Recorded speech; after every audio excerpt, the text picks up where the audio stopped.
teu sangue compraste para Deus gente de todas as tribos, língua, povo e nação. Você lembra que no capítulo 4, eles adoravam, eles colocavam suas coroas diante dos pés de Deus e o adoravam. Mas por que eles adoravam naquele tempo? Alguém lembra? O que eles diziam em adoração? Eles adoravam dizendo assim: tu és digno de ser adorado porque criaste todas as coisas. A razão da adoração do capítulo 4, quando ele se prostra no trono de Deus, era porque ele havia criado todas as coisas. Agora, a adoração continua, mas há uma mudança na adoração.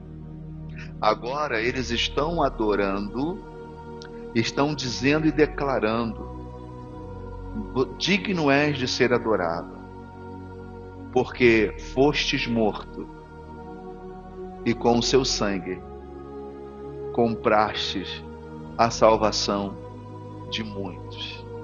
Olha bem, mudou ou não mudou a adoração? Então, ele é adorado, digno de adoração porque criou. Agora, ele é digno de adoração porque ele salvou. Porque pela sua redenção. Então, há uma mudança de adoração. Então, digno de ser adorado porque ele é o Redentor. E eles vão declarar, né? Porque foste morto e com seu sangue comprastes os moradores da terra. Ó, que maravilha! Então, nós podemos dizer que nós pertencemos a Deus. Primeiro, por criação. E segundo, por redenção. Nós pertencemos a Deus por criação e por redenção. Primeiro ele nos cria, depois ele nos redime. Ok, gente? Alguma pergunta? Bom, depois da introdução a gente vai abrir os selos, tá? Eu também vou tentar ser bem sucinto, porque eu quero acabar essa lição hoje. Eu não quero deixar a lição para nada, tá bom? Vamos lá. Capítulo 6, verso 2, a gente agora entra na abertura do livro. Então, Cristo vai abrir os livros, tá? E chegamos no capítulo 6. Olhei, e eis que diante de mim havia um cavalo branco. O seu cavaleiro empunhava um arco, e lhe foi dada uma coroa. Então ele saiu como vencedor e para vencer. Olha, você lembra que eu disse que há um grande paralelo entre os 7 selos e as igrejas, as 7 cartas às igrejas? A Bíblia sempre vai estar em conexão, tá?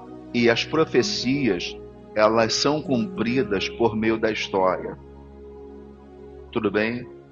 Quando alguém profetiza, Deus fala assim: olha, algo vai acontecer. É a história, é o cumprimento da história que vai trazer o cumprimento da profecia ou vice-versa. Tudo bem?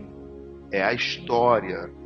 Então, na história do indivíduo, na história da nação, vai trazer, vai fazer conotação com a profecia. É o tempo na vida dessa pessoa. Então, a profecia se cumpre por meio da história. Não importa se essa história é longa, se essa história é curta, se essa história é imediata. Toda a profecia, ela se cumpre por meio da história do homem e na vida do homem. Alguma dúvida? Não. Então, quando a gente olha aqui que o primeiro selo é partido, no livro de Apocalipse, Cristo ele abre o selo. Então, o que surge, senhores? Surge um cavalo branco e o seu cavaleiro. A Bíblia diz que é dado a ele uma coroa. Você sabe que coroa é símbolo de vitória. E ele sai vencedor para vencer. O que isso quer dizer? O que significa a cor branca? Todos nós sabemos que essa cor branca é o símbolo de pureza. Qual era a igreja que tinha o mesmo símbolo? Qual foi a primeira carta que foi escrita para a primeira igreja? Se você tiver o estudo aí, você vai ver que a carta foi enviada para a igreja, se não me falha a memória, a igreja de Éfeso, onde os apóstolos estavam vivos, onde os discípulos dos apóstolos estavam vivos. Era uma igreja que obedecia a palavra de Deus. Era uma igreja que ouviu de Cristo, que ouviu dos apóstolos. E ela vai, né, do ano 31 até o ano 100. Então essa é uma igreja pura, é uma igreja vitoriosa, é uma igreja vencedora, é uma igreja que obedece à palavra de Deus, que a palavra é pura dentro dela. Os apóstolos só têm um desejo no coração: obedecer a Cristo, ensinar a verdade, levar as pessoas aos pés de Jesus, levar as pessoas a conhecer a Jesus.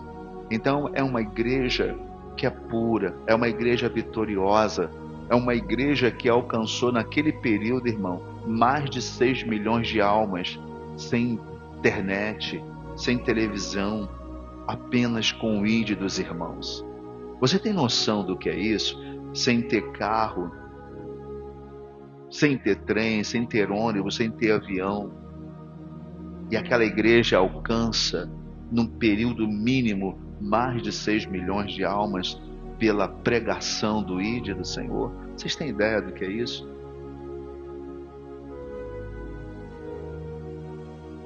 Era uma igreja vitoriosa ou não era? Era uma igreja vencedora ou não era? Onde a igreja tinha a pregação do Evangelho, tinha o servir a Deus como prioridade na sua vida de salvação.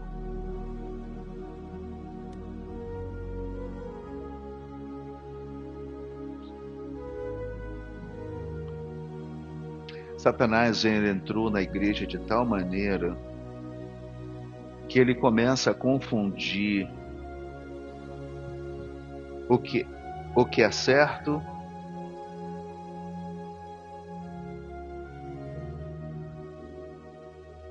com o que é bíblico. E eu pergunto a vocês: o que é certo pode superar o que é bíblico? Não é uma pergunta sinistra e esquisita? Alguém comigo aqui ainda? Alguém pode dar um micro... Isso, obrigado. O que é certo hoje pode não ser certo amanhã. A palavra de Deus é a única que permanece para toda a eternidade. Quantos conceitos antigos de costumes, doutrinas, né, até dentro da igreja, que eram normas que deveriam ser cumpridas com fidelidade, e ao passar do tempo, por ser costumes e doutrinas de homem, se passaram. E a palavra de Deus é a única que permanece. Muito bom, gente. E pode continuar, fica à vontade. Eu estava comentando a respeito das profecias que se cumpriram na história, e na minha mente veio um dos motivos, né, das profecias bíblicas se cumprirem na história. Um dos motivos principais é para que o mundo possa testemunhar, né? Aqueles que têm ciência e conhecimento de registros históricos, eles estão registrando fatos ocorridos no mundo sem saber que são proféticos, sem saber que foi dito antes, mas eles são a prova real, porque são pessoas imparciais, que não tem lado, pastor. São pessoas que, eu estou registrando isso aqui, eu sou crente. Ele não está trazendo para o lado cristão, não. Ele está registrando um fato histórico, e ele, sendo imparcial ao evangelho, ele se torna uma testemunha fiel, mais do que ele pensa, mais do que os cristãos. Muito porque bom. ele é imparcial. É então isso serve de prova que o que Deus disse, ele se faz cumprir, e o próprio ímpio, ele pode ser a testemunha fiel da historicidade. Depois que eles se convertem, muitos se converteram, cientistas, né, historiadores se converteram, eles entenderam que o que eles estavam estudando no passado já estavam escrito. Entendeu? É interessante, né? Muito, muito. É por isso que o livro de Flávio Josefo é tão respeitado e tão levado em consideração. Por quê? Flávio Josefo jamais se converteu ao cristianismo. Flávio Josefo foi um grande historiador e escreveu sobre o cristianismo, mas nunca foi cristão. Então, os livros de Flávio Josefo têm um grande potencial histórico para o mundo. É um grande testemunho para o mundo. E por isso não tem partido. E se não tem partido, é confiável. É neutro, é confiável, né? Ok? Então ele se tornou um grande historiador que o mundo hoje conhece e um historiador confiável. Por ele falar sobre os cristãos, sobre o cristianismo, contar as histórias que confirmam a Bíblia Sagrada. E eles ficam loucos, né? Alguém me falou aí do filme Maria, né? Tá, gente? Parece que o filme Maria está contando tudo que eu já ensinei para vocês sobre Maria. Dá uma assistidinha nele lá, tá bom?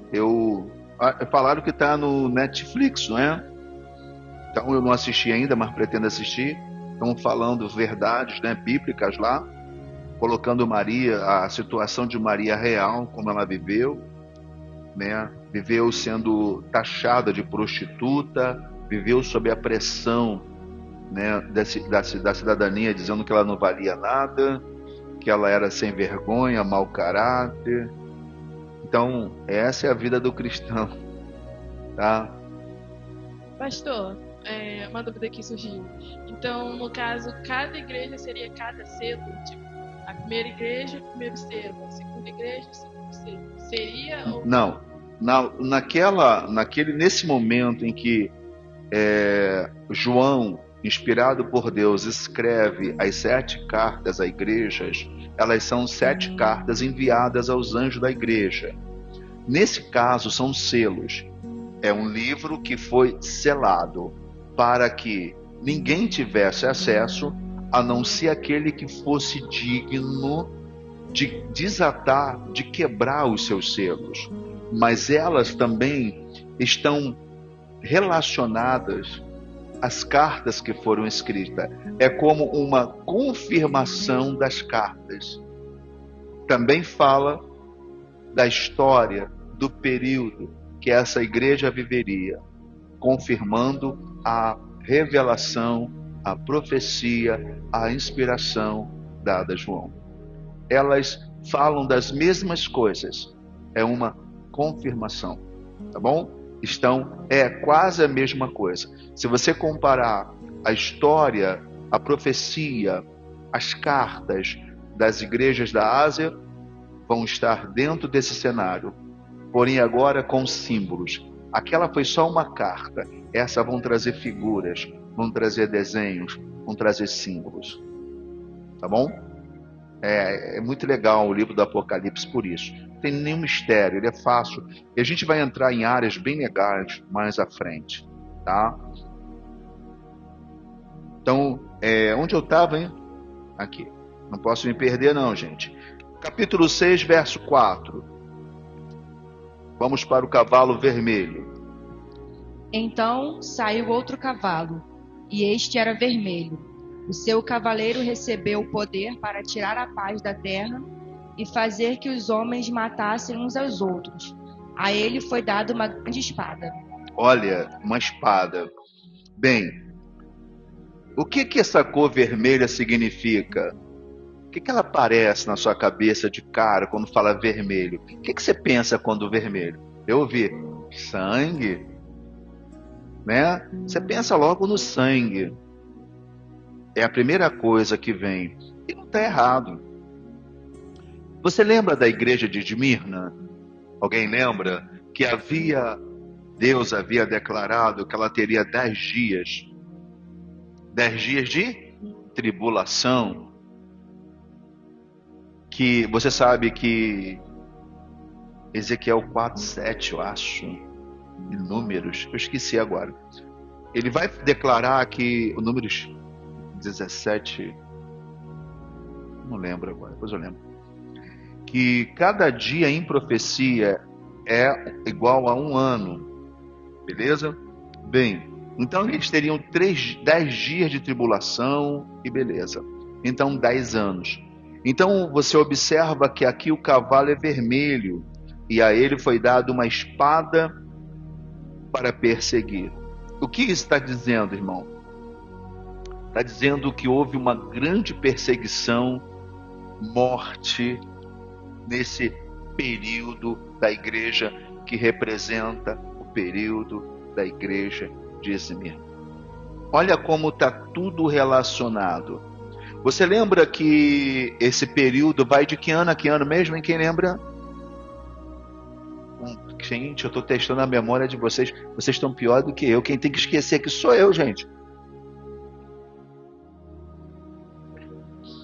Ó, ela começa, Éfeso começa no ano 31, vai até o ano 100. Então, Esmirna começa onde?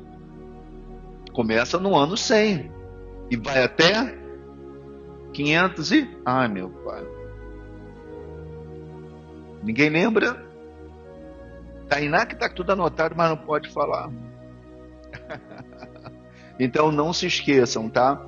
Que a igreja de Esmirna, ela termina com a morte de João, que foi no ano 100 aproximadamente, quando João morre. E quando se fala que João morre, significa que ele é o último apóstolo. Então, com João morre o último apóstolo. Então agora eles não ouvem mais a palavra pura. Eles não ouvem mais aquele que ouviu de Jesus diretamente, que era amigo de Jesus.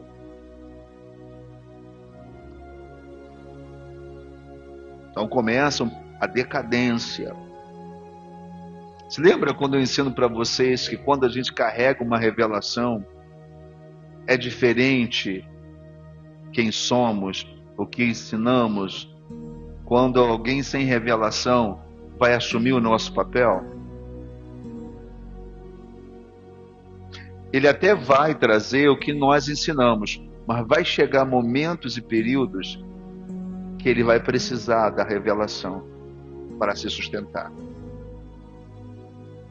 E quem não tiver essa revelação, se vende.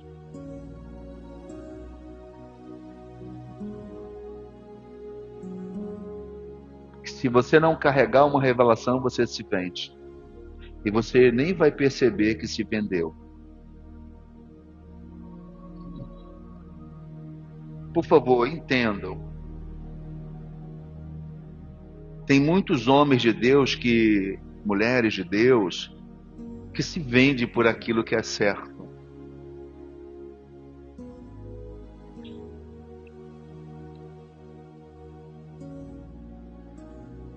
Cuidar da família é certo? Colocar a família acima de Deus é certo? Viu? Satanás, ele é muito sagaz. E observa se ele não fez isso com a igreja hoje. Observa se no altar não vai ter pastores pregando sobre isso.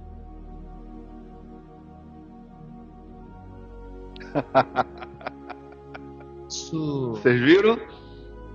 Pode falar. É isso que eu tinha falado, eu até abri um aspas no início da outra igreja, né? Que você estava falando a respeito da palavra genuína que era pregada. E hoje a gente vive um tempo onde que as pessoas estão negociando algumas verdades que a Bíblia nos ensina.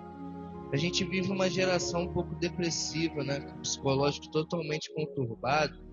E a gente fica muitas das vezes receoso de falar a verdade para ela. Por não pensar que, será que como fulano vai receber isso?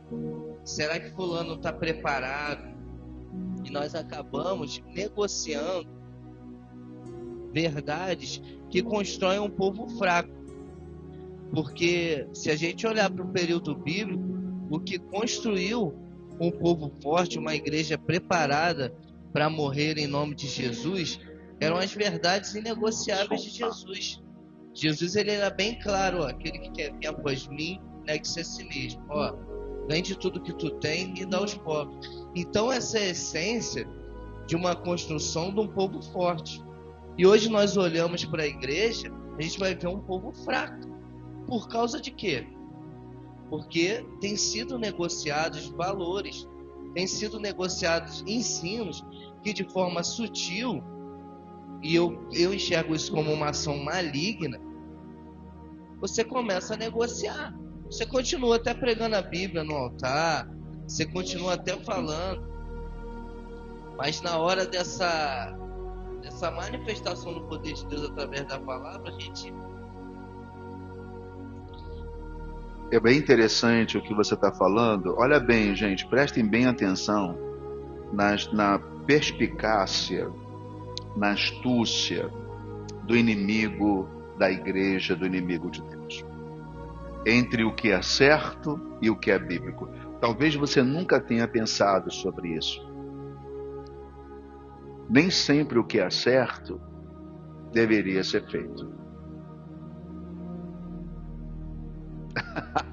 Não é assustador usar essa frase?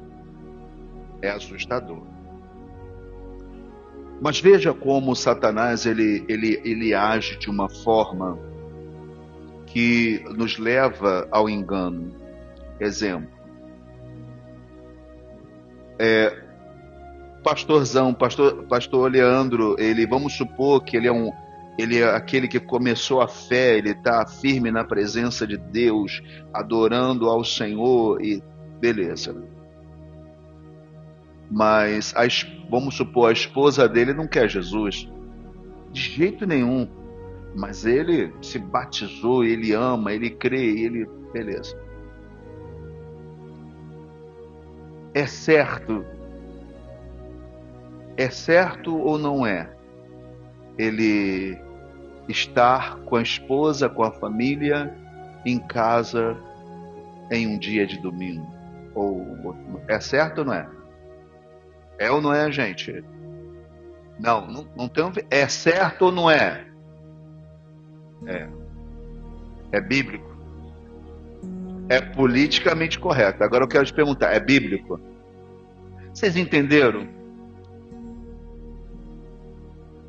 É justamente aí que Satanás nos corrompe. Porque isso faz declaração de falta de fé. Assim como Cristo alcançou o meu coração e me transformou, pelo meu comportamento, pela minha fé, minha oração, Ele vai, eu tenho certeza que Ele vai alcançar quem amamos, sem que eu precise me corromper. E isso é fé. Não é brigar, não é discutir, não é ofender, mas é testemunhar. Olha, meu amor, eu te amo, mas eu tenho hoje um compromisso com o Senhor. Amanhã nós podemos fazer esse compromisso juntos, mas hoje eu preciso honrar o meu Deus. Alguém comigo aqui? Pode falar. A resposta que o senhor perguntou se é bíblico ou não é não, porque a palavra diz, não vou lembrar onde fica, mas tem uma passagem que diz que bem-vindo ao clube, eu também. Sei que tá, mas não sei onde. Vai. A justiça do homem é como trapo de imundície para Deus, então o que a gente julga certo é a mesma coisa que nada. Isso aí, muito bem, né? É interessante sobre os enganos, a gente pode ver até na figura da Maria, né?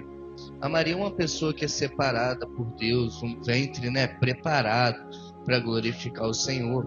E de forma maligna, Satanás influencia a se prestar uma adoração a Maria. Mas na figura de Jesus, fica claro que o pai e os irmãos deles eram aqueles que professavam a palavra dele. Ou seja, de forma sutil, há uma ação maligna para roubar a glorificação que só deve estar canalizada no nome de Jesus. Agora você entrou no cerne da questão. Pode continuar. Que o reino de Deus é a única garantia de termos a família aqui na terra e a família no céu. Que amar a família de verdade significa trazer a família para a presença de Deus. Não conseguir trazer, você vai e busca por ela, mas não fique com ela se ela não estiver na presença. E assim, você vê o semblante descaindo, sabe? O semblante fechando. Tipo assim, tudo que eu aprendi estava errado. Uma decepção, pastor. Mas é Uma decepção. o que a igreja hoje Eu vejo tá no fazendo. semblante a decepção, a tristeza de toda uma vida que aprendeu. E ali, caraca, essa igreja é muito boa, que pregação, que culto, que maravilha e tal. Na hora da palavra, Deus em primeiro lugar, acima da família. Como assim? Tu vê o semblante descaindo do cara. Infelizmente, essa é uma realidade, um engano que as igrejas adotou. É o que eu disse para vocês. É certo? É certo. É bíblico? Não. Então, nem sempre o que é certo é bíblico. Porque nada tem a ver uma coisa com a outra. Por isso que Jesus ele diz assim, quando chega, olha bem, quando chega alguém trazendo a notícia para ele, dizendo, olha aí Jesus, sua mãe e seus irmãos estão lá fora te chamando. Por quê? Jesus era o cara que aprendeu a profissão do pai. Era o camarada que trabalhou com o pai, inclusive na construção do palácio de Herodes. Ele foi um dos principais engenheiros, dos principais carpinteiros. Gente, carpinteiro naquele período não trabalhava só com madeira não, tá? Na verdade, eles trabalhavam com pedras, tá? Carpinteiro, na verdade, trabalhava muito mais com pedra. E ele era um engenheiro nos dias de hoje. Então, se você pensa que Jesus era de uma família pobre, miserável, você está redondamente enganado. Tá? Jesus era um camarada que trabalhava muito, por sinal. Tá? E você vai ver que ele tinha casa de praia. Porque ele era trabalhador. E ele só vai parar de trabalhar quando chega o auge da revelação, chega o momento de colocar a revelação em ação. E ele estava esperando a ordem divina. Mas esse é um outro assunto. Quando chega o camarada todo, né, porque os pais tinham muita autoridade naquele período, e os filhos respeitavam por demais os pais. Então, quando chega ali e fala, ó, sua mãe e seus irmãos estão lá fora querendo falar contigo, e ele ensinando a palavra de Deus. Aí a resposta foi clara, né? Ele fala assim, tirar o engano do coração daquele cara, ele fala assim, olha só, minha mãe e meus irmãos são os que, ó, ouvem e obedecem a palavra de Deus. Fala para ela. E de forma sutil, cara, a gente é pegado por essas sugestões, a gente tem que estar vigilante diariamente, que você vai ver Jesus lidando com um jovem rico, e a gente se pergunta qual foi o diálogo que teve antes daquele momento. Eu acredito que nenhum. Eu acredito que tenha sido o primeiro diálogo de Jesus. E ele é bem reto naquilo que ele precisava falar.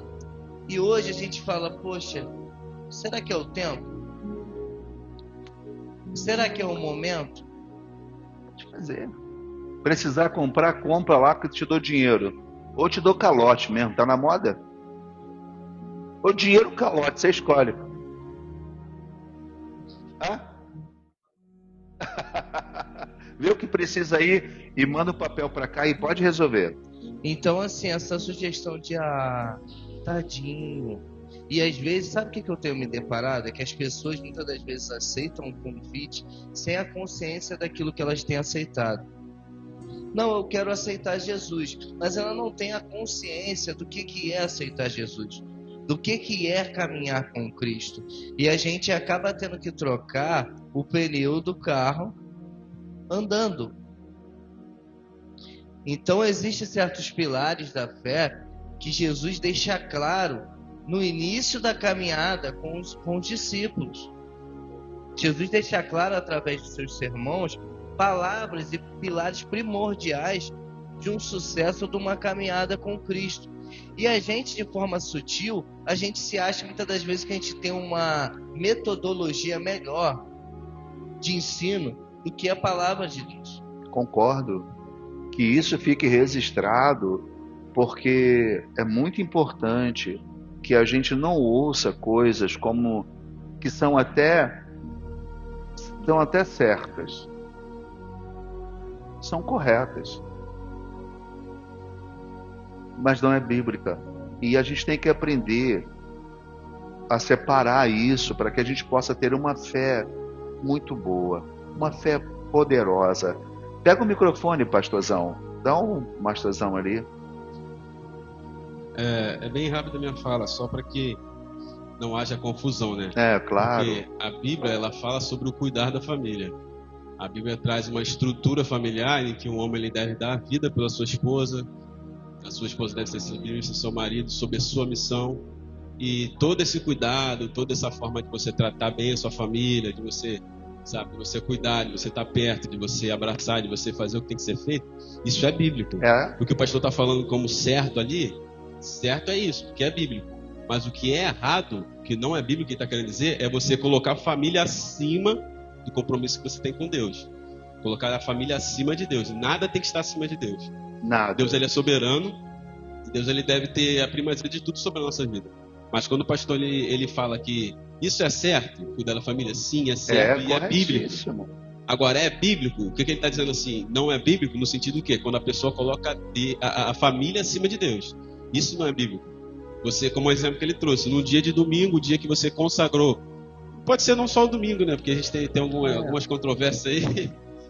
Mas o dia que você separa aquele compromisso, vou comentar sobre isso. O dia que você separa um compromisso para com o seu Deus, um dia que tem, ou um dia separado para escutar a palavra de Deus, ou para pregar a palavra de Deus, algo que seja relacionado a Deus, e você coloca a sua família como primazia, isso é errado. É algo que é bíblico você cuidar da sua família, mas é errado você cuidar da sua família ao invés de cuidar das coisas de Deus. Isso aí. Isso que é o erro. Olha, você vai ver uma coisa bem interessante. Você já ouviu? Satanás ele é muito sagaz. Você já viu que às vezes nossos parentes eles vão chegar num dia de adoração a Deus e nós ficamos em casa com eles, mas eles não vêm com a gente para a presença de Deus. Por quê? Se uma pessoa quer me ver, vem na minha casa, mas eu tenho um compromisso com Deus, por que essa pessoa não vem comigo? 2 horas da presença de Deus, mas eles fazem questão que eu fique com eles. Por quê? Bom, vocês pensem aí, porque eu tenho uma resposta. Isso é um assunto, pastorzão, que o senhor tocou, é tão vigente. Ontem eu bati um papo com um amigo, e tem um amigo que ele tem uma chamada, né, para a vida cristã, para o ministério. E assim, ele estava vivendo colapsos internos, porque ele entrou sobre uma palavra que ele deveria viver, assim, da obra. E ele começou a deixar de entender a importância do trabalho e de se dedicar em prol das necessidades básicas da família que ele escolheu ter, né? E acabou arrumando alguns problemas e conflitos dentro de casa. E assim, o que falta nos dias de hoje é justamente equilíbrio. Porque a Bíblia fala que aquele que não cuida bem da sua casa é como se ele tivesse negado a fé. E também deixa claro que se o Senhor não edificar em casa, em vão trabalha o que nela edificam. Então, justamente, você tem que ter um equilíbrio. Prioridade é as coisas de Deus. Mas eu também não posso esquecer da minha missão como sacerdote do meu lar, né? Eu preciso andar Como alcançar esse andar? É isso que é importante. Como alcançar esse andar? Eu alcanço esse andar quando eu alcanço a salvação. Porque a salvação me traz sabedoria.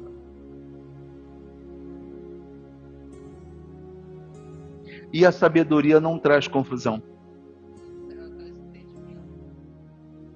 Eu estava nesse diálogo com esse amigo, ele falando sobre que Deus é em primeiro lugar. Aí eu botei até esse texto para ele. Eu falei, cara, mas se o Senhor não edificar a casa? Aí ele, não, eu tô falando de aliança. Aliança é primeiro lugar com Deus, hein? Isso é dessa forma. Olha, é muito interessante quando a igreja, ela é a igreja de Éfeso. Quando é uma igreja que está na sã doutrina, em que ela recebe uma coroa de vencedor e caminha vencendo. Olha bem a diferença. Com essa coroa, eu tenho uma graça, sabedoria para lidar com os que estão ao meu redor, com a minha família. Aquele que não é cristão, poxa, meu amor, eu te amo, mas olha, eu vou cumprir o meu compromisso com Deus. Eu vou orar por você. Quando a gente voltar, eu faço esse compromisso contigo. Ou você pode ir comigo e depois a gente vai no shopping. Você está me entendendo? Não é brigar, não é discutir. É sabedoria, é testemunhar. O maior problema nosso é que a gente não quer testemunhar para quem está dormindo com a gente. Esse é o nosso maior problema. Meditem sobre isso.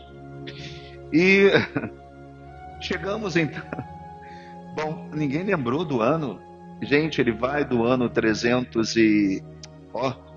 ele vai do ano 31 até o ano 100, a igreja de Éfeso. E agora ele entra no ano 100, depois da morte de João, e vai até o Edito de Milão. Alguém lembra do ano? 313. Quem falou? Eita, salvou a pátria. Não é, queria. Obrigado, meu amor. Quando você casar, o marido será seu. Pastor, só encerrando aquela fala do que o senhor estava abordando. Fiquem à vontade, deixa bem claro aí, pessoal. Um período de uma perseguição, né? Isso. Ao povo cristão, né?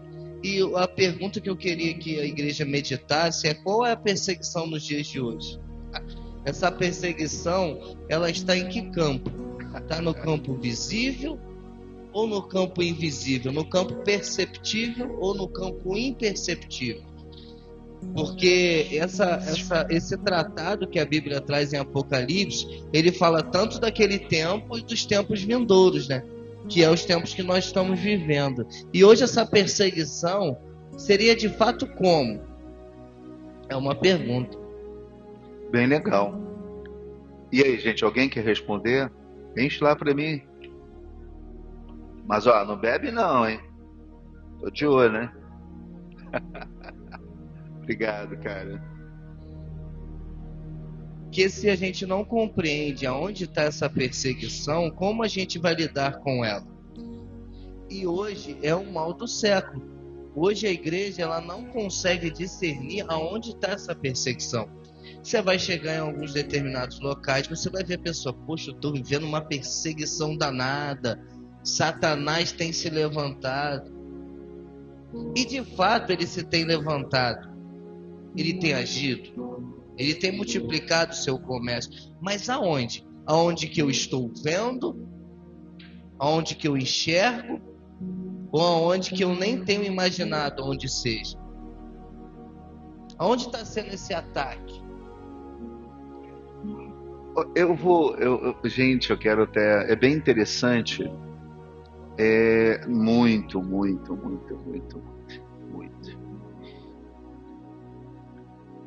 Há muitas vozes no mundo e esse é o maior problema. Porque essas vozes, elas vão alterar. Obrigado, cara. Obrigado, tá? Quando você casar, a mulher também será sua. Isso é uma benção nos dias de hoje, tá? O cara casado tem a mulher só dele, nesse mundo. Só na igreja. Aliás, até a igreja tem problema com isso nesses últimos dias, tá, gente? Então a gente precisa estar em Cristo de verdade. Só quem está em Cristo tem essa bênção. E se os 12 estiverem em Cristo.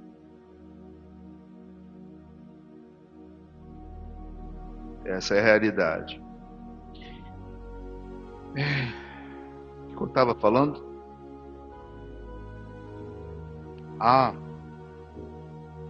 Veja, por nós ouvirmos até o que não queremos, porque não somos surdos, graças a Deus, isso traz ao nosso coração crenças que vão lutar contra a palavra de Deus. O que você ouviu quando criança, o que você ouve nas rádios, o que você ouve na televisão, eu fico preocupado com quem gosta muito de assistir mensagens na televisão. Eu não tenho nada contra, mas eu sei que essas pessoas vão me dar muito trabalho.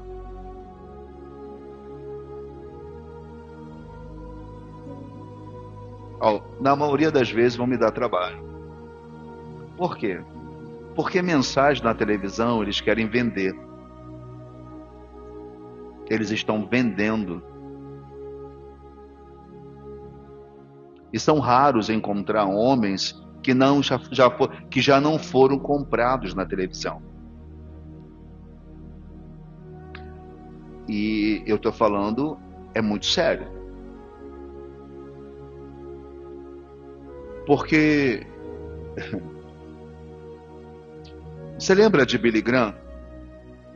Billy Graham entrava na televisão e não pagava R$1. As pessoas queriam ele na televisão. As pessoas arrumavam um estádio maior do que o Maracanã e ele não gastava R$1. Ele pregava para milhões de pessoas e não gastava 1 centavo.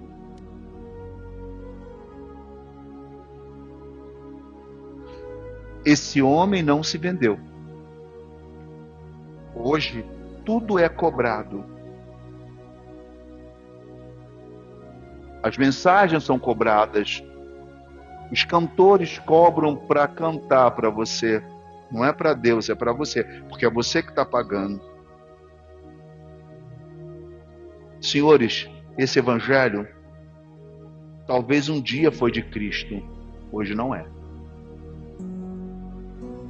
Tudo isso te darei. Se prostrados me, tudo isso o quê? Olha quanto dinheiro eles têm.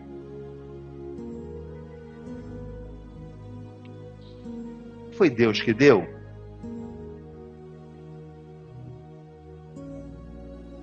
Deixa para vocês pensarem.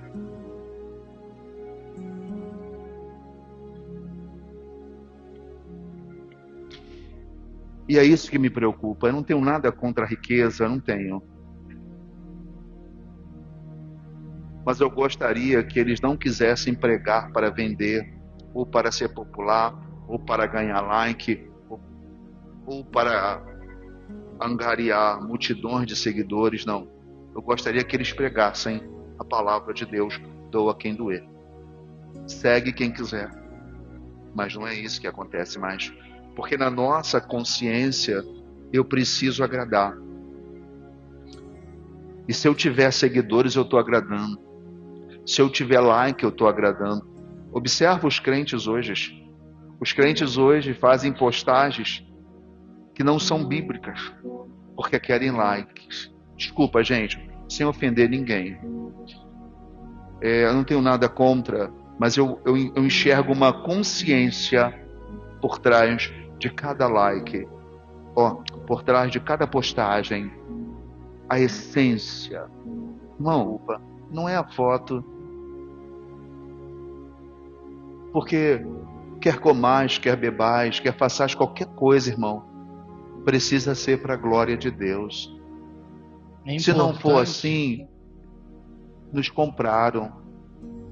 Eu preciso testemunhar em todo o tempo, com uma simples foto, com um simples vídeo. Pode ser um vídeo caseiro, não importa, irmão, mas em todo o tempo precisa ser para a glória de Deus. Essa deve ser a essência. A gente compreender a essência das nossas ações. Isso aí. Parar para dar tempo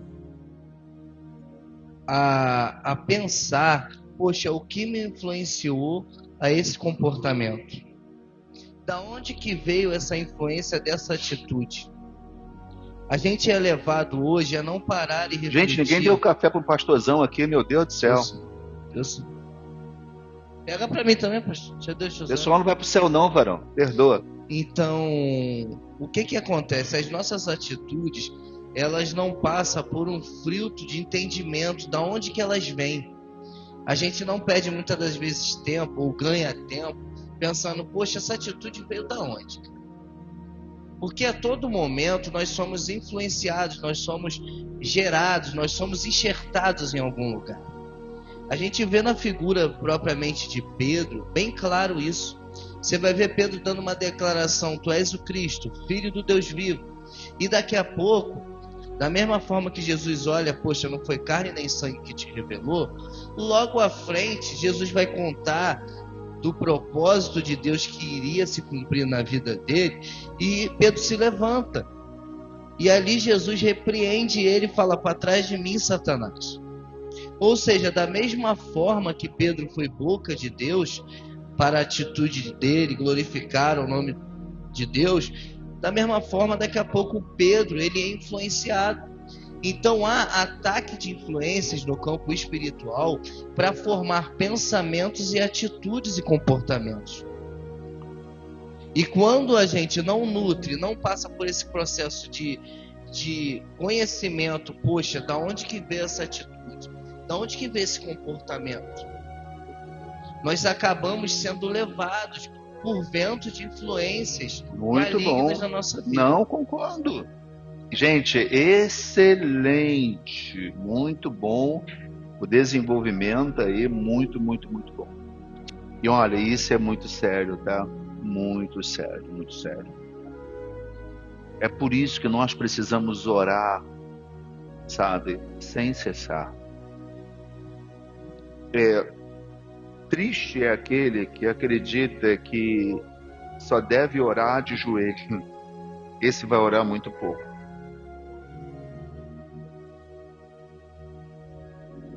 Pega o insight aí, tá bom?